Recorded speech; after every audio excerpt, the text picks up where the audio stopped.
श्री कृष्ण जन्म। भाद्रपद कृष्ण पक्ष की अष्टमी को रात के 12 बजे मथुरा के राजा कंस की जेल में वासुदेव जी की पत्नी देवी देवकी के गर्भ से 16 कलाओं से युक्त भगवान श्री कृष्ण का जन्म हुआ था। इस तिथि को रोहिणी नक्षत्र का विशेष महात्म्य है। इस दिन देश के समस्त मंदिरों का श्रृंगार किया जाता है। कृष्णावतार के उपलक्ष्य में झांकियां सजाई जाती है। भगवान कृष्ण का श्रृंगार करके झूला सजाया जाता है। स्त्री पुरुष रात के 12 बजे तक व्रत रखते हैं। रात को 12 बजे शंख तथा घंटों की आवाज से श्री कृष्ण की जन्म की खबर चारों दिशाओं में गूंज उठती है। भगवान श्री कृष्ण की आरती उतारी जाती है और प्रसाद वितरण किया जाता है। प्रसाद ग्रहण कर व्रत को खोला जाता है। कथा द्वापर युग में पृथ्वी पर राक्षसों के अत्याचार बने लगे। पृथ्वी गाय का रूप धारण कर अपनी कथा सुनाने के लिए तथा उद्धार के लिए ब्रह्मा के पास गई। ब्रह्मा सब देवताओं को साथ लेकर पृथ्वी को विष्णु के पास क्षीर सागर ले गए। उस समय भगवान विष्णु अनंत शैया पर शयन कर रहे थे। स्तुति करने पर भगवान की निद्रा भंग हो गई। भगवान ने ब्रह्मा एवं सब देवताओं को देखकर उनके आने का कारण पूछा तो पृथ्वी बोली, भगवान मैं पाप के बोझ से दबी जा रही हूँ, मेरा उद्धार कीजिए। यह सुनकर विष्णु बोले, मैं ब्रज मंडल में वासुदेव की पत्नी देवकी गर्भ से जन्म लूंगा। तुम सब देवतागण ब्रज भूमि में जाकर यादव वंश में अपना शरीर धारण कर लो। इतना कहकर अंतर्ध्यान हो गए। इसके पश्चात देवता ब्रज मंडल में आकर यदुकुल में नंद यशोदा तथा गोप गोपियों के रूप में पैदा हुए। द्वापर युग के अंत में मथुरा में उग्रसेन राजा राज्य करता था।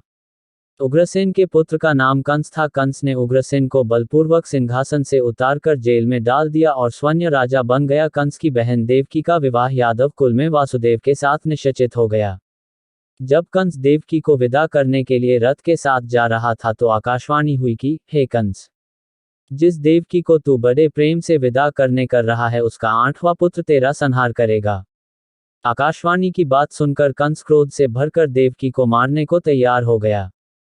उसने सोचा ने देवकी होगी न उसका पुत्र होगा। वासुदेव जी ने कंस को समझाया कि तुम्हें देवकी से तो कोई भय नहीं है, देवकी की 8वीं संतान में तुम्हें सौंप दूंगा। तुम्हारे समझ में जो आए उसके साथ वैसा ही व्यवहार करना। कंस ने वासुदेव जी की बात स्वीकार कर ली और वासुदेव देवकी को कारागार में बंद कर दिया।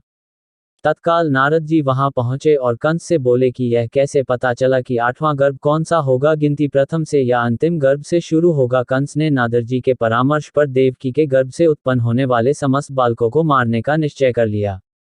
इस प्रकार एक एक करके कंस ने देवकी के 7 बालकों को निर्दयतापूर्वक मार डाला।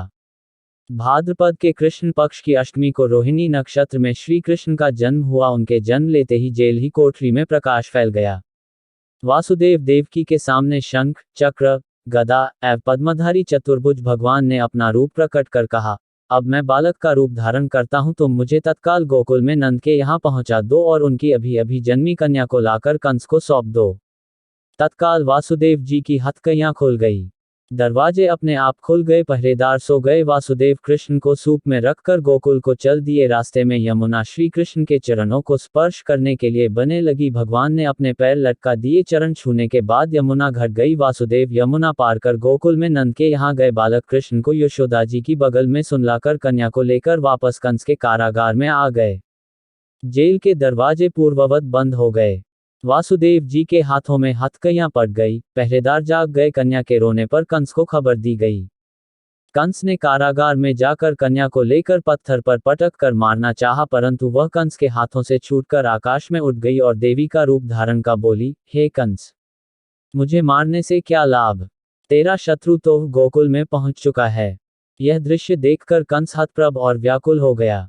कंस ने श्री कृष्ण को मारने के लिए अनेक दैत्य भेजे। श्री कृष्ण ने अपनी अलौकिक माया से सारे दैत्यों को मार डाला। बड़े होने पर कंस को मारकर उग्रसेन को राजगद्दी पर बैठाया।